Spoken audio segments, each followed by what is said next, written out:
Vamos às notícias.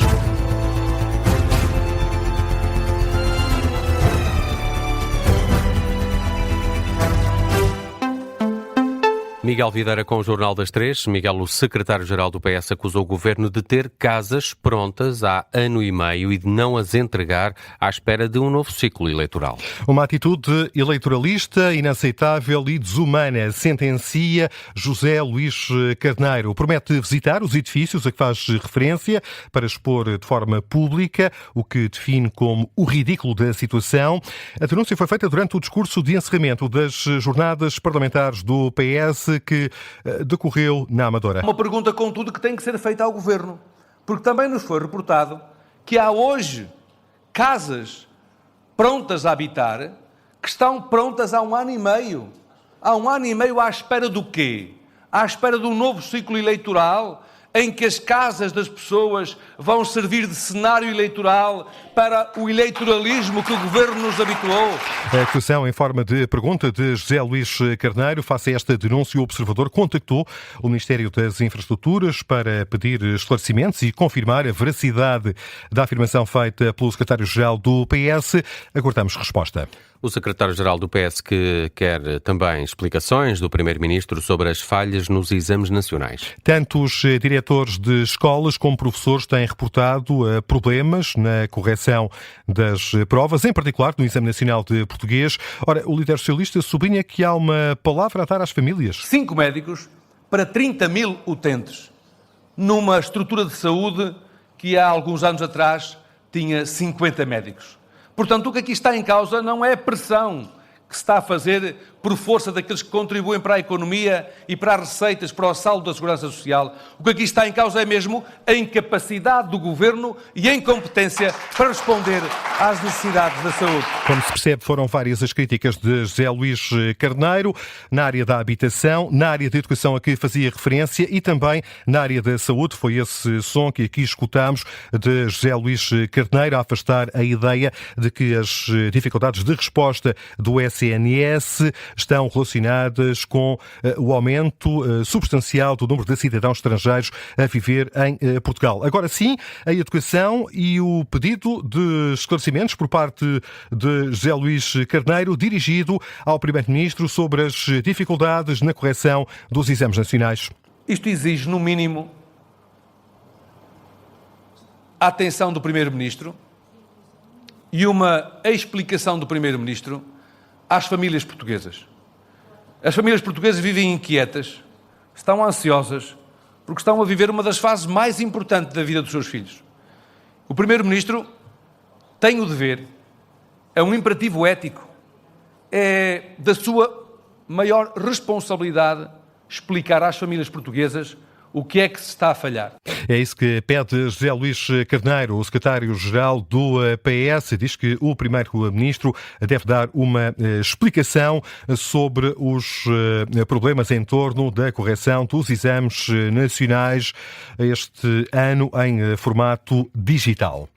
Miguel, há um balanço atualizado dos portugueses e luso-descendentes afetados pelos terremotos na Venezuela. Sim, divulgado pelo Ministério dos Negócios Estrangeiros. Assim, mantém-se o número de vítimas mortais, 60. O número de desaparecidos baixou, eram 87, são agora 86, sendo que o Observador procurou um esclarecimento do Ministério dos Negócios Estrangeiros para perceber a que se deve esta redução do número de cidadãos portugueses e luso-descendentes desaparecidos na Venezuela. Ainda não conseguimos obter esse esclarecimento.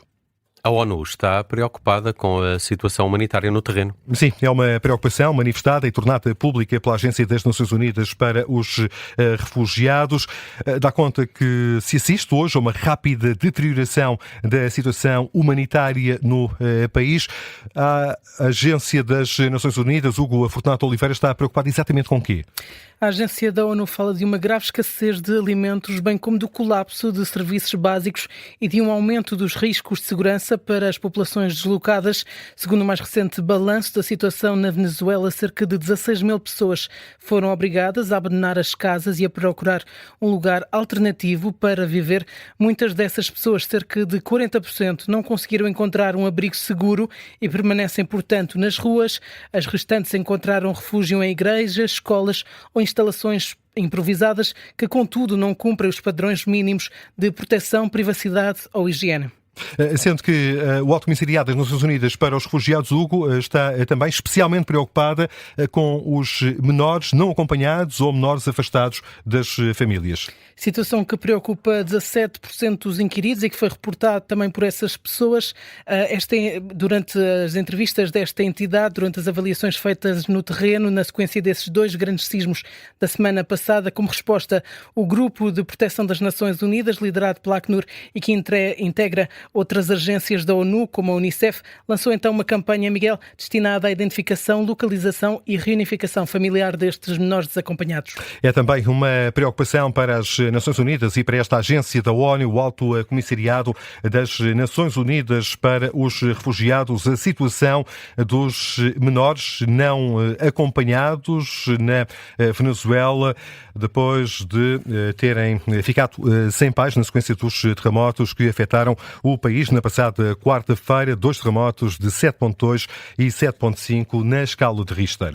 A Ministra do Ambiente garante que está atenta ao ritmo de descida do preço dos combustíveis. Descida mais lenta do que as sucessivas subidas que aconteceram ao longo das últimas semanas, fruto do aumento do valor do barril de petróleo nos mercados internacionais. Numa conferência esta terça-feira sobre bioenergia e biocombustíveis em Cascais, Maria da Graça Carvalho promete uma fiscalização apertada. Há sempre motivo de preocupação, porque é um facto que os preços depois para descer são muito mais lentos do que quando sobem e, portanto, isso preocupa-nos. Há uma parte, quando o preço global desce, nós temos que acompanhar os preços globais e, portanto, estaremos atentos se isso não acontecer.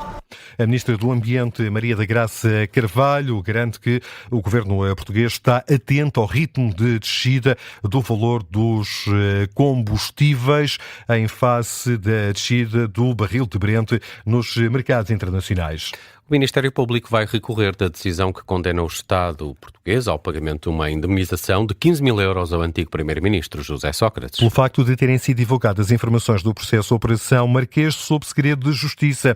Numa resposta ao Observador, a Procuradoria-Geral da República dá conta que vai interpor recurso, sem explicar os fundamentos da decisão. O jornalista Martim Madeira esteve há pouco à conversa com o bastonário da Ordem dos Advogados a pretexto desta decisão. João Massano considera que a condenação agora conhecida é uma prova da credibilidade do Estado. Apesar do recurso, apesar de tudo, o facto de alguém ter dito não conseguimos saber ou não sabemos quem é o responsável, mas ainda assim o Estado é responsável porque não conseguiu, e aqui vou dizer entre aspas, guardar o processo, é relevante. Eu acho que é muito importante esta decisão. É o próprio Estado a condenar-se, porque no fundo estamos a falar da máquina do Estado a condenar o próprio Estado. Isso já significa que o sistema funciona de forma imparcial, tanto que condena o próprio. Facto sublinhado pelo bastonário da Ordem dos Advogados. José Sócrates também já reagiu de viva voz a esta condenação do Estado português. Fala numa decisão histórica. Esta é a primeira vez. É a primeira vez que o Estado é condenado por violação do segredo de justiça. O Estado é condenado por ter praticado um crime. A sentença afirma que foram eles que o praticaram. E praticaram pondo em causa a ideia de um processo equitativo e pondo em causa a presunção da inocência. É, portanto, uma decisão ou uma sentença histórica. É que esta sentença é também a primeira sentença em 13 anos da primeira instância de condenação, mas do Estado.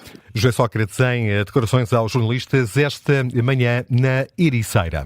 O tenista português Jaime Faria qualificou-se hoje pela primeira vez para a segunda ronda do torneio de Wimbledon. Depois de derrotar o japonês Sho Shimabukuro na primeira ronda do terceiro Grand Slam da temporada, o número 2 português afastou Shimabukuro pelos parciais de 7-6, 6-3, 6-7, 2-7 no tie-break. Apurou-se pela primeira vez, assim, para a segunda ronda do Meier londrino, depois de ter caído na estreia o ano passado. Há ainda mais uma notícia de desporto, Nelson, que me chamavas uma notícia a atenção. De última hora. Gonçalo Ramos. Está confirmado através do site também do próprio AC Milan e do próprio Paris Saint-Germain. O português Gonçalo Ramos vai jogar na próxima época em Itália, comandado por Ruben Amorim, um contrato até junho de 2031. É em Itália que prossegue a carreira do goleador português. Vamos agora às notícias de âmbito local. Começamos em Rio Maior. Uma colisão entre um veículo ligeiro e um pesado de mercadorias provocou um ferido no IC2. O acidente aconteceu na manhã desta terça-feira. O trânsito ficou condicionado entre Rio Maior e Alcoentre. O ferido foi assistido no local, transportado mais tarde para o Hospital de Vila Franca de Xira. A situação no IC2 já retomou a normalidade. Em Sintra foram apreendidas 217 botijas de dióxido nitroso na freguesia de Massamá, segundo a Divisão Policial de Sintra, da PSP, que levou a cabo esta operação. As botijas destinavam-se à comercialização ilegal para o consumo da substância. O proprietário da viatura em que seguiam as botijas foi detido por condução sem habilitação legal. Rumamos a Leiria. Foi hoje aprovado a criação de um centro de diagnóstico integrado no Centro de Saúde Dr. Gurjão Henriques. O projeto tem um investimento de 380 mil euros e engloba a criação de uma sala de raio-x e um gabinete de observação no Centro de Saúde. Em Aveiro foi adjudicada a instalação de um sistema de armazenamento de energia nas instalações portuárias da Gafanha da Nazaré. O concurso público para o projeto contou com 15 empresas. O consórcio vencedor tem agora um prazo de 200 dias para executar as obras. No Seixal vai realizar-se uma visita técnica à fábrica da pólvora de Valdemilhaços, em Corroios. A visita arranca às 9 da manhã desta sexta-feira e tem por objetivo promover um debate sobre a valorização e conservação do monumento. Um atleta da Póvoa de Varzim tornou-se o primeiro atleta da região a chegar ao topo do basquetebol europeu. Diogo Brito vai jogar na primeira divisão espanhola, considerada a competição nacional mais forte da Europa, apenas superada pela NBA no panorama mundial. O feito atleta de 29 anos coloca num patamar de excelência na próxima temporada.